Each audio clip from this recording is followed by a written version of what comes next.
Bisa kita mulai, Bu Gita? Bisa. Assalamualaikum warahmatullahi wabarakatuh. Waalaikumsalam warahmatullahi wabarakatuh. Baik. Selamat siang, Bu Gita. Selamat siang. Perkenalkan saya Nita Mardikianingrum sebagai coach dan Ibu Sri Mulyani sebagai coach. Selamat siang Ibu Sri Mulyani. Apakah Ibu Sri memiliki waktu luang pada siang hari ini? Selamat siang juga, Bu Gita. Iya, Bu. Kebetulan siang ini saya ada waktu sekitar 2 jam. Ini, Bu, ada apa, Bu Gita, kira-kira? Mohon maaf sebelumnya, Bu, mengganggu waktunya Ibu Sri Mulyani. Saya mau bercerita sedikit ini, Bu. Ada sesuatu yang mengganjal di pikiran saya, Bu, ini. Oke, tidak apa-apa, Bu Gita. Memangnya ada apa? Kok kelihatan seperti kurang semangat itu? Begini Bu, saya mau curhat tentang masalah saya. Apakah Bu Sri bisa membantu saya begitu? Dengan senang hati, Bu Gita. Mungkin saya bisa membantu berkaitan dengan masalah yang kita hadapi sekarang.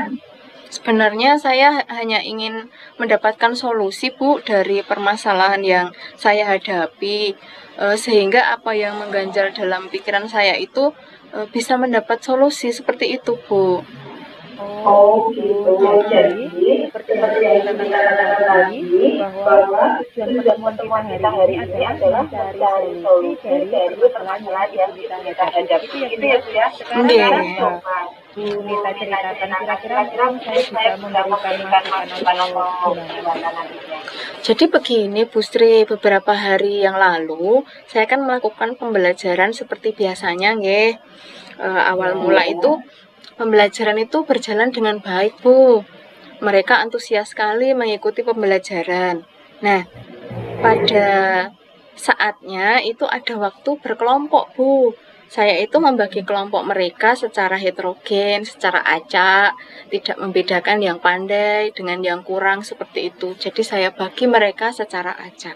Nah, tetapi pada saat kerja kelompok itu ada murid yang itu Bu, kurang bersemangat seperti itu loh Bu. Saya kan jadi terpikir, gimana kok ada yang murid yang kurang bersemangat seperti itu Bu. Seperti itu kita yang dari skala 1 sampai 10 itu di mana tujuan pembelajaran yang kita lakukan? Iya, kalau menurut saya dari tujuan yang ingin saya capai itu masih kurang Bu. Menurut saya itu masih di angka 5. Sedangkan paling tidak itu tujuan yang ingin saya capai itu di skala 8 atau 9 seperti itu loh Bu. Tujuan pembelajarannya bisa tercapai seperti itu. Tetapi kok menurut saya itu masih jauh dari harapan seperti itu loh Bu Sri. Oh iya. Sekarang kira-kira apa kekuatan wanita dalam yang diharapkan?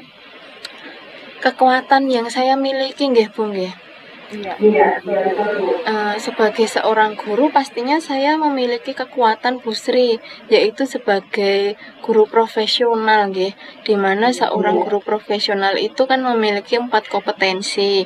Ada kompetensi pedagogik, ada kompetensi kepribadian, ada kompetensi sosial dan kompetensi profesional. Nah, kekuatan yang saya miliki itu dengan memiliki 4 kompetensi itu, maka saya bisa menata pembelajaran dengan baik. Itulah kekuatan yang saya miliki. Harusnya seperti itu Bu Sri.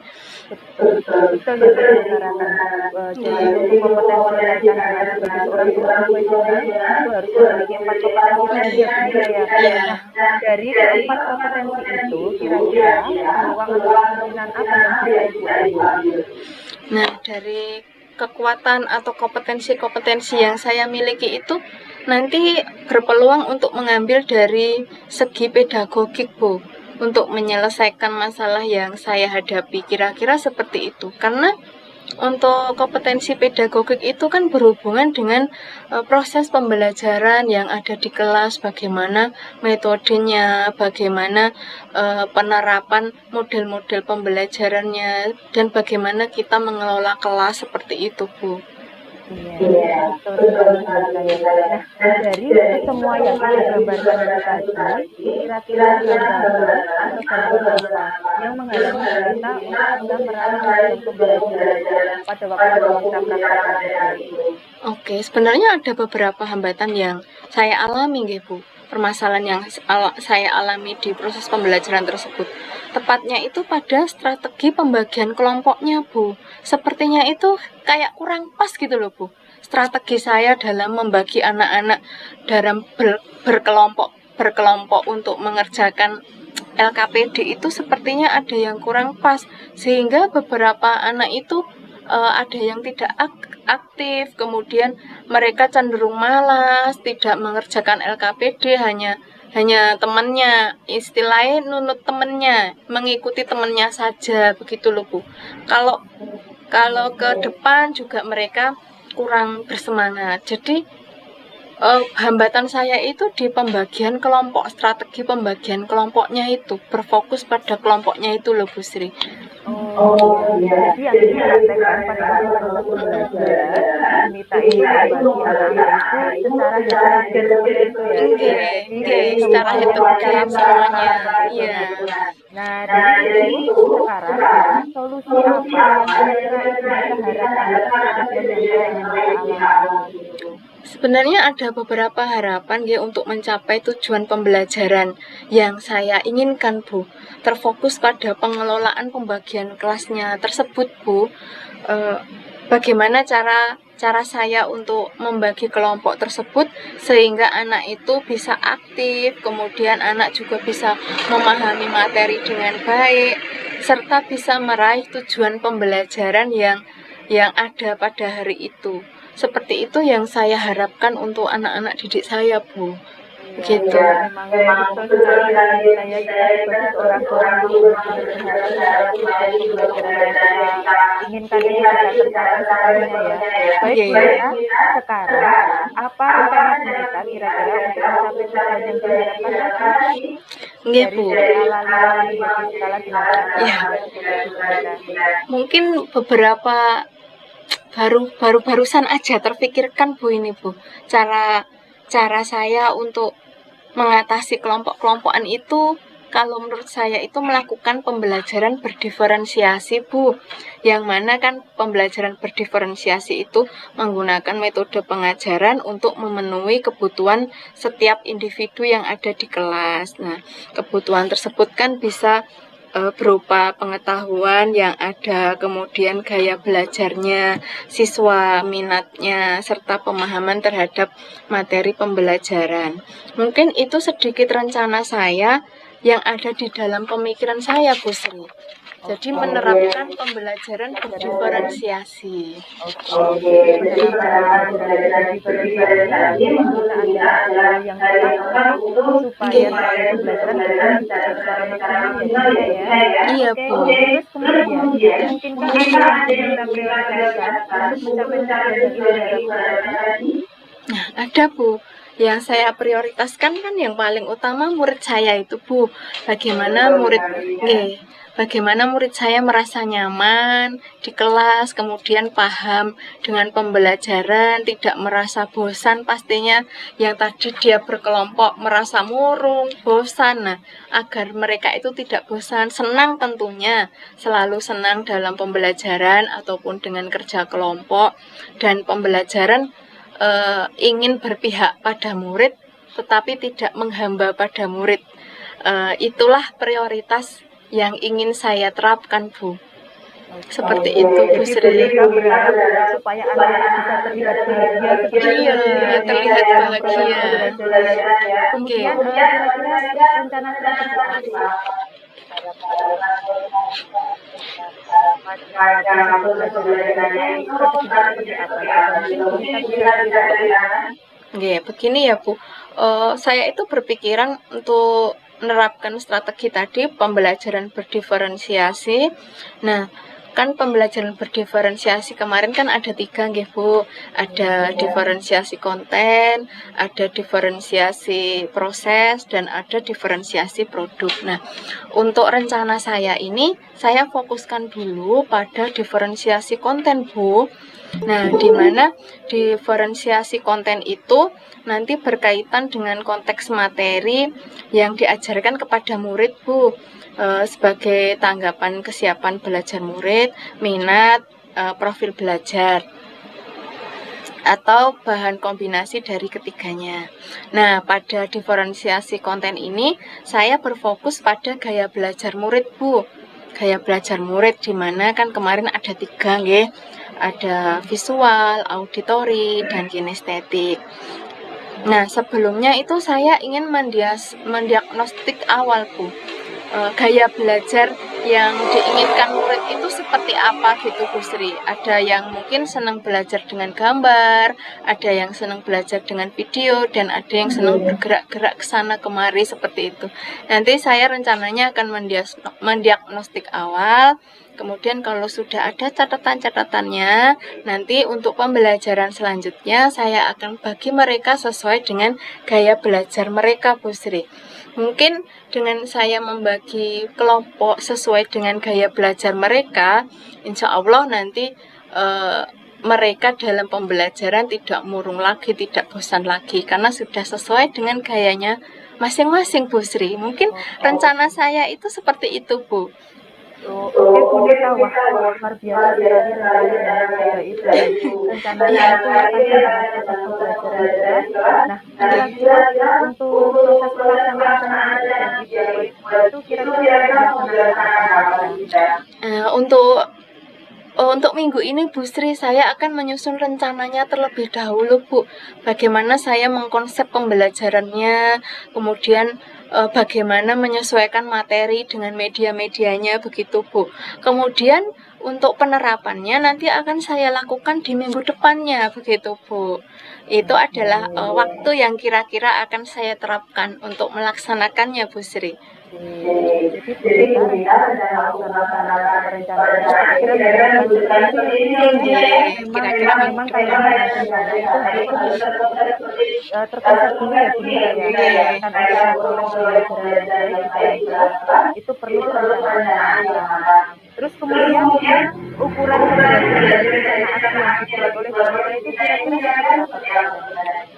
Ukuran. Saya pikir ukuran keberhasilan dari rencana saya yaitu dalam proses pendahuluan dari dari pendahuluan, inti, dan penutup itu murid merasa nyaman, merasa senang, kemudian merasa riang gembira, dan tentunya mereka bisa mencapai tujuan pembelajaran di hari itu, Bu.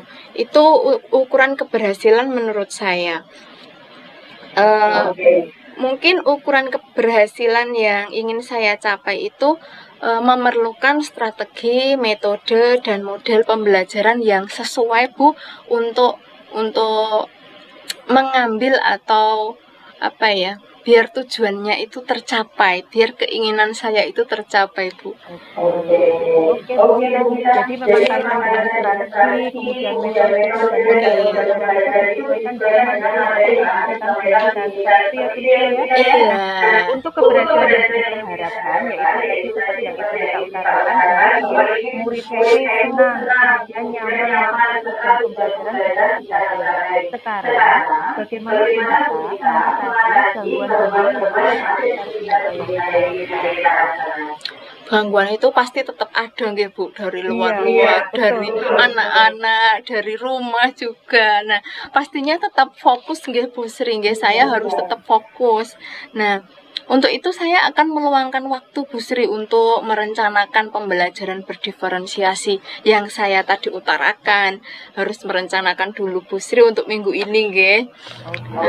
Kemudian dengan pembagian waktu, Bu, atau manajemen waktu yang tertata, saya harus membagi-bagi waktu saya supaya hambatan-hambatan dari luar itu tidak begitu mengganggu saya, Bu. Mungkin dengan cara mengatur waktu itu saya bisa mengatasi gangguan-gangguannya, Bu. Jadi kuncinya adalah manajemen waktu. Manajemen waktu, nggih. Oke, itu tadi Bu Nita sudah menceritakan tentang masalah, kemudian kita sudah menemukan solusi untuk menemukan memecahkan permasalahan yang ada di kita itu. Nah, sekarang kira-kira komitmen Bu Nita terhadap rencana kita akan Bu Nita jabarkan seperti apa? Sebagai seorang guru tentu memiliki kebulatan tekad nggih Bu, paling utama menunjukkan kesungguhan dan mengarahkan segala kemampuan secara profesional dalam melaksanakan tugas sekolah nggih. Adapun aspek yang dilihat dari komitmen saya sendiri itu seperti kepedulian, tanggung jawab, dan tentunya loyalitas itu sangat penting Bu dalam mengajar. Dan saya akan menerapkan pembelajaran berdiferensiasi untuk mencapai tujuan yang saya harapkan. Seperti itu Bu Sri. Betul sekali Bu Nita. Sebagai seorang guru memang harus memiliki loyalitas yang tinggi dalam pengajaran. Nggih. Siapa dan apa yang dapat membantu Bu Nita dalam menjaga komitmen tersebut? Oke, nggih, untuk menjaga komitmen tentunya saya sendiri nggih Bu, dengan bantuan murid yang di kelas saya, murid-murid saya, yang mana saya dan murid saya kan terjun secara langsung dalam pembelajaran Bu, dan di dalam komitmen yang saya bangun atau saya terapkan. Adapun hal-hal yang membantu saya dalam menjaga komitmen tersebut yaitu program pendidikan guru penggerak Bu, yang mana telah memperkenalkan saya terhadap pembelajaran berdiferensiasi, sehingga ketika ada masalah di kelas saya bisa menyelesaikannya dengan ilmu yang saya dapatkan dari program guru penggerak itu Bu. Oke, memang guru penggerak ini banyak sekali ya Bu ya. Keras sekali. Nah Bu Nita, bagaimana dengan tindak lanjut dari sesi yang kita lakukan hari ini? Oke, sebelumnya terima kasih sekali ya Bu Sri sudah meluangkan waktu untuk mendengarkan cerita saya yang panjang dan lebar ini. Untuk tindak lanjut, saya akan membuat rencana pembelajaran berdiferensiasi Bu dengan memperhatikan gaya belajar murid untuk pembagian kelompok kerja, serta akan menerapkannya di minggu depan Bu, tindak lanjutnya. Rasa hati saya sudah lega ini Bu Sri, sudah menemukan solusi dari permasalahan yang saya hadapi loh ini.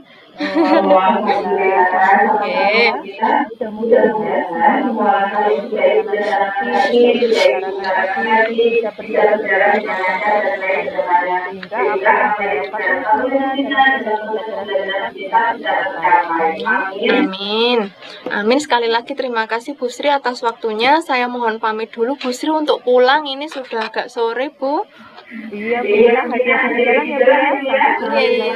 Sampai jumpa. Assalamualaikum Bu Sri.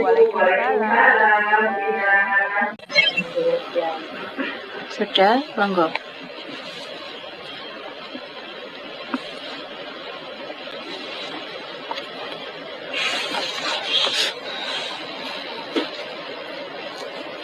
Oke, assalamualaikum Bu Nita. Waalaikumsalam warahmatullahi wabarakatuh. Bagaimana kabarnya hari ini Bu Sri? Alhamdulillah sehat Bu. Bagaimana juga kabar Bu Nita pada siang hari ini? Alhamdulillah sehat Bu Sri. Semoga kita senantiasa diberi kesehatan untuk bisa mendampingi murid kita secara maksimal di sekolah ya Bu Sri. Oke. Jadi kemarin itu Bu Sri sudah menghubungi saya lewat WA ya.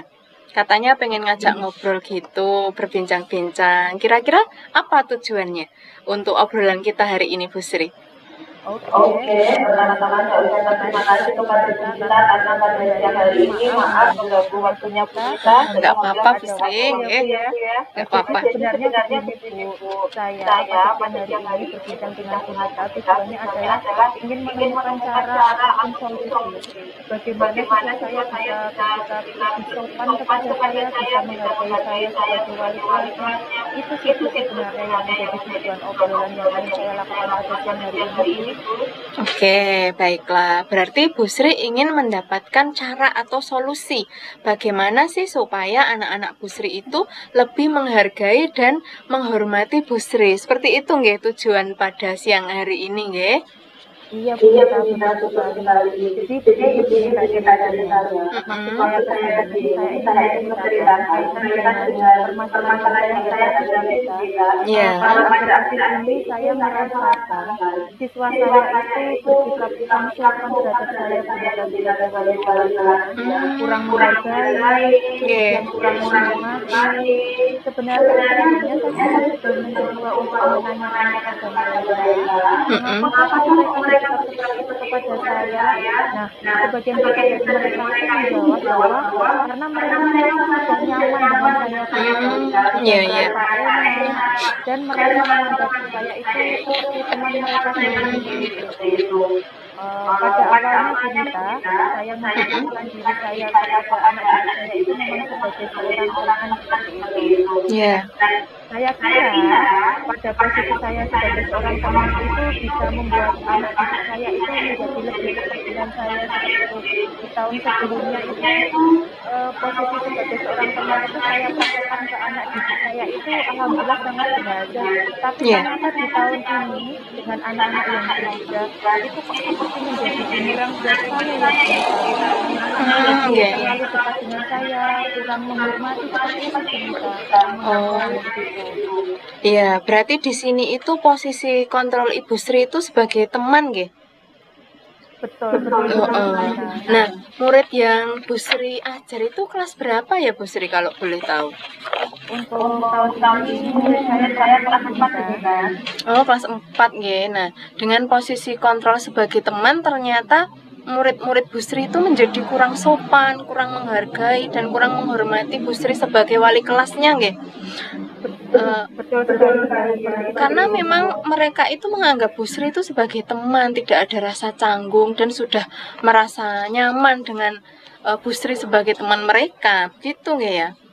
Iya, Bu, benar sekali. Jadi seperti tidak ada gap atau tidak ada jarak seperti itu loh Bu dalam keseharian. Jadi layaknya seperti seorang teman begitu. Iya.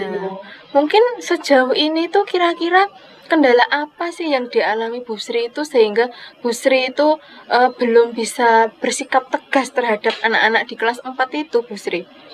Oke, jadi Bu Nita, menurut saya kendala yang saya hadapi sehingga saya kurang tegas dengan anak didik saya itu saya merasa mental mereka itu belum kuat Bu Nita.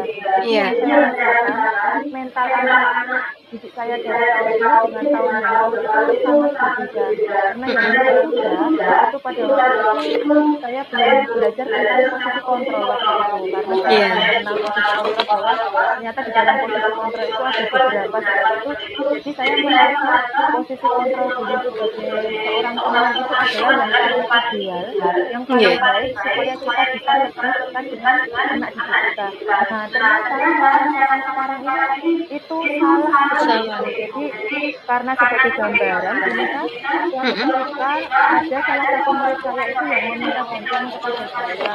Kemudian pas waktu itu karena saya memiliki kepentingan yang lain, saya tidak bisa membantu anak tersebut. Nah, anak tersebut kok kelihatan marah seperti saya, kemudian merasa kecewa seperti itu. Iya. Karena merasa bahwa saya menolak untuk membantunya, tidak seperti biasanya kalau saya itu siap sedia dalam membantu anak didik saya seperti itu. Nah, dia berkata kepada saya, saya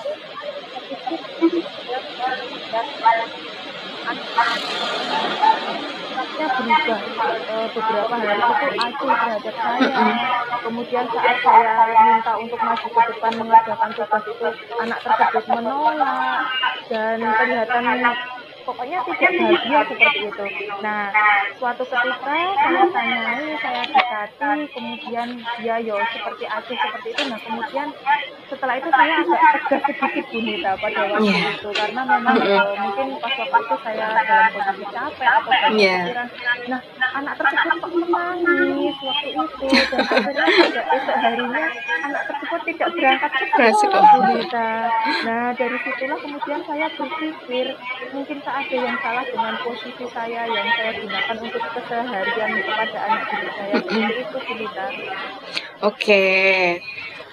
Jadi Ibu Sri sudah merasakan ada hal yang salah dari posisi kontrol yang Ibu terapkan selama ini ya. Kemudian menurut Bu Sri hal apa yang Ibu lakukan atau yang Ibu pikirkan setelah mengalami kejadian-kejadian itu tadi, Bu? Oh iya, yang saya pikirkan pada waktu itu adalah ketika saya pulang tugas, itu anak-anak nangis berat-berat. Dia merasa saya tidak seperti biasanya, saya ingin seperti itu. Nah, saat saya tes mental mereka menjadi luntur Bunita. Jadi Iya. menangis, kemudian tidak memberi obat-obat untuk masuk sekolah. Akhirnya ini menjadi masalah baru yang saya hadapi. Kemudian saya khawatirnya kalau saya bersikap tegas seperti itu terus, mereka menjadi tidak mau menceritakan apa yang mereka rasakan, apa yang mereka alami kepada saya. Jadi keterbukaan mereka berkurang karena merasa sudah ada gap atau jarak di antara saya dan mereka. Sedangkan untuk menggali kedekatan positif salah satunya adalah menggali kedekatan dengan mereka. Begitu ya Bu Nita ya? Iya, betul sekali Bu Sri. Memang menjalin kedekatan itu merupakan kunci nggih dari kita seorang guru begitu. Berarti kendala yang Bu Sri hadapi selama ini adalah karena mental siswa Ibu yang rasanya belum kuat. Dikerasin dikit nangis, besoknya tidak masuk. Begitu ya. Jadi Bu Sri belum bisa bersikap tegas dengan anak-anak. Ya karena merasa timbul permasalahan yang baru seperti itu. Terus dari masalah-masalah yang sudah Bu Sri ungkapkan tadi, kira-kira harapan Bu Sri untuk anak-anak Bu Sri, untuk murid Bu Sri itu seperti apa? Oke, jadi sebenarnya Bunita saya memiliki harapan untuk anak-anak saya, anak-anak bisa lebih cerdas, kemudian juga lebih ikhlas, bisa bertanggung jawab. Kemudian yang lebih penting lagi adalah mereka bisa menghargai dan menghormati saya sebagai wali kelasnya di sekolah, di mana wali kelas itu kan sebagai pengganti orang tua mereka di sekolah ya Bunita ya. Jadi mereka bisa lebih sopan dengan saya. Kemudian yang paling utama juga adalah mental, kaitan dengan mental mereka. Saya ingin membentuk mental anak-anak saya itu menjadi lebih kuat kembali. Jadi ketika kita sebagai pengganti orang tuanya di sekolah, saat memberikan nasihat apapun itu bisa diterima anak-anak dengan baik. Kurang lebih harapannya seperti itu Bunita untuk anak didik saya. Oke, harapannya sudah disampaikan nggih Bu Sri. Kira-kira sejauh ini beberapa bulan pembelajaran yang sudah dilakukan dari skala 1 sampai 10 itu Bu Sri itu yang dirasakan itu di level yang mana, Bu? Oke, Bunita, mungkin kalau kita melihat nilai saya, anak-anak yang saya dengan anak-anak lain itu kan berbeda-beda ya Bunita, tergantung mereka. Nah, jadi saya ingin menilai diri saya sendiri di sini berdasarkan apa yang saya alami sendiri ya. Dari skala 1 sampai 10, saya sepertinya berada di kisaran nilai 6 Bunita untuk sekarang ini. Kenapa saya memberikan nilai 6 di sini? Karena saya merasa belum optimal untuk menuntun murid-murid saya menjadi pribadi yang lebih baik, yang berkarakter, yang sopan, kemudian menghargai dan menghormati diri mereka. Kemudian saya juga belum konsisten dalam memposisikan diri saya sebagai seorang guru, di mana posisi kontrol sebagai seorang manajer itu merupakan posisi kontrol yang sangat ideal untuk guru saat ini. Ketika anak-anak membuat kesalahan, saya memposisikan diri sebagai posisi kontrol manajer. Ada yang anak yang mentalnya belum kuat, kemudian anak tersebut menangis, kemudian anak tersebut menjadi tidak mau sekolah seperti itu ya. Sudahlah gitu Bunita. Jadi pas waktu saya mempraktekkan diri sebagai posisi kontrol manajer Bunita, itu kemudian melihat posisi anak seperti itu, kondisi anak tersebut seperti itu hati saya jadi lunak seperti itu. Kemudian saya terus dalam diri saya, oh ya sudahlah seperti itu. Nah itu mungkin kurang konsisten saya di situ. Oke, dari posisi kontrol teman, Bu Sri ingin pindah ke posisi kontrol menjadi manajer ya. Kira-kira level nilai berapa yang harapan yang Bu Sri harapkan begitu Bu, dari posisi kontrol manajer itu? Oke, nah jadi dari posisi kontrol diri sebagai seorang manajer saya sebagai manajer itu nilai-nilai yang saya capai di sekitar 8 atau 8,5 itu saya sudah sangat bersyukur sekali. Sudah banyak gitu. Betul. Nah, kemudian untuk mencapai nilai level yang Bu Sri harapkan tadi 8,5 itu apa yang Bu Sri lakukan atau yang Ibu Sri rencanakan? Oke, untuk saat ini saya sedikit seperti yang bisa saya lakukan adalah berusaha untuk membimbing mereka, kemudian mengingatkan, memotivasi agar mereka selalu bisa bersikap positif seperti itu. Jadi Iya. bisa terbentuk sikap saling menghormati dan menghargai bersama kepada saya sebagai wali kelasnya. Hal yang bisa saya lakukan adalah mungkin yang pertama adalah membuat keyakinan kelas seperti itu bisa. Nah, sebenarnya itu kan Iya. kaitan dengan keyakinan kelas ini sudah saya buat di awal tahun ajaran baru. Tapi mungkin kaitan dengan pendeklarasiannya itu anak-anak kalau setiap hari tidak diingatkan itu bisa lupa Lupa. seperti itu. Jadi mungkin pendeklarasian keyakinan kelas saya lakukan setiap hari. Kemudian yang kedua adalah yang saya lakukan adalah merubah posisi kontrol diri saya yang dimana awalnya jadi teman, kemudian berubah menjadi manajer sehingga saya bisa 100% menghandle anak-anak tersebut tanpa mengekang mereka seperti itu. Kemudian yang Iya. ketiga, saya akan menggunakan segitiga restitusi dalam penyelesaian masalah yang dihadapi oleh siswa, di mana dalam segitiga restitusi itu ada 3 langkah yang bisa kita lakukan, yaitu yang pertama adalah menstabilkan identitas, kemudian validasi tindakan yang salah, dan yang terakhir adalah menanyakan tentang keyakinan mereka. Betul. Kemudian selain ketiga hal tersebut yang ingin saya lakukan adalah saya ingin berkolaborasi dengan orang tua atau wali murid dari anak didik saya, Bu Nita. Nah, ini menurut saya hal yang terpenting yang harus saya lakukan. Kenapa? Karena ketika kita mendidik anak di sekolah, itu mungkin anak bisa sedang lurus seperti itu, tapi setengah hari mereka di rumah itu butuh sekali pengawasan dari orang tua mereka. Betul sekali. Iya. Jadi, saya butuh menjalin kolaborasi yang baik dengan orang tua peserta didik saya. Oke, setuju sekali ya Bu Sri, menjalin kolaborasi dengan orang tua itu sangat penting. Ya, Bu Sri, dari beberapa rencana yang sudah Bu Sri sampaikan di atas, nah kira-kira rencana mana yang dalam waktu dekat ini Bu Sri akan terapkan atau akan lakukan? Sepertinya yang akan saya lakukan yaitu untuk memaksa diri saya konsisten dalam memperbaiki diri saya yang awalnya menjadi teman mereka berubah menjadi posisi kontrol diri sebagai manajer. Mungkin ini konsisten kaitan dengan konsistensi saya. Oke, baik Bu Sri. Sekarang kira-kira kapan itu akan dilakukan?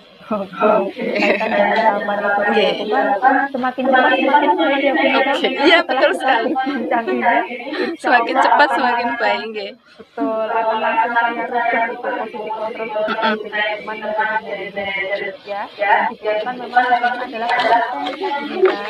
Iya. Saya memang harus konsisten terhadap apa yang menjadi pegangan saya untuk saat ini.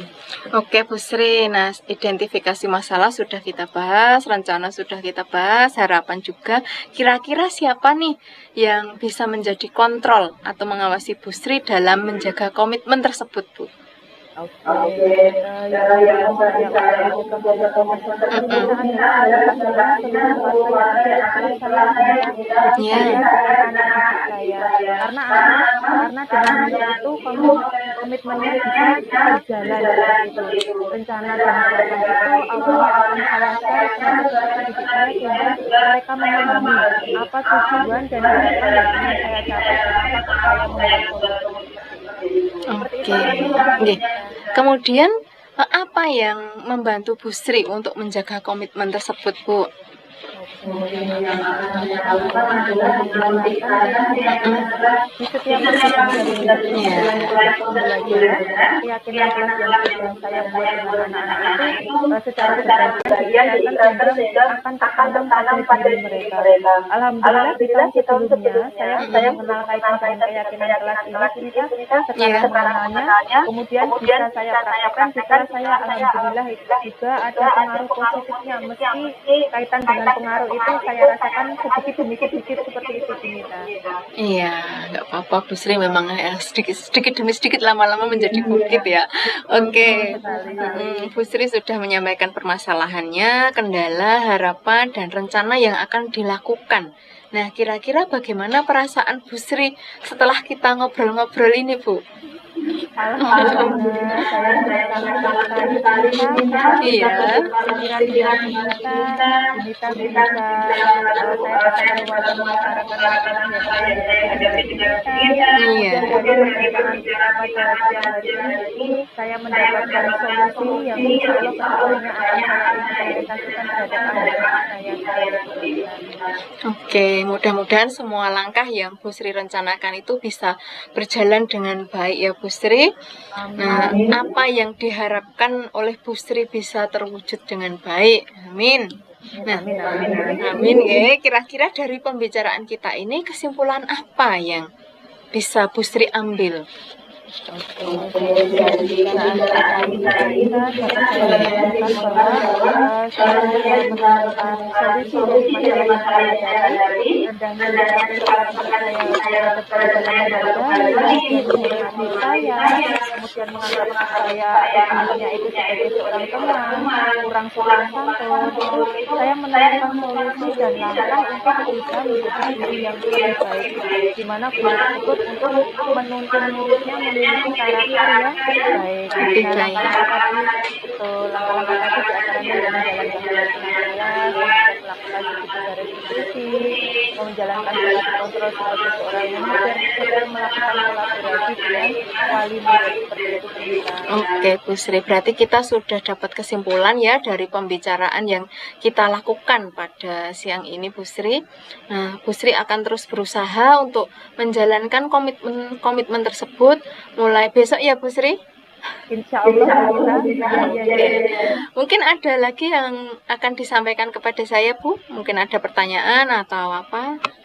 Alhamdulillah, untuk waktunya. Saya kira solusi yang sudah kita dapatkan pada hari ini bisa saya implementasikan dan juga harapan dari yang akan saya capai itu bisa saya lakukan. Saya ya.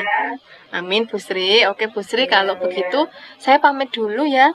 Kita akhiri perbincangan pada siang sore ini. Insya Allah kita akan sambung lagi di lain waktu, Bu Sri. Oke, terima kasih. Salam keluarga. Iya. Amin. Ya, Bu Sri. Waalaikumsalam.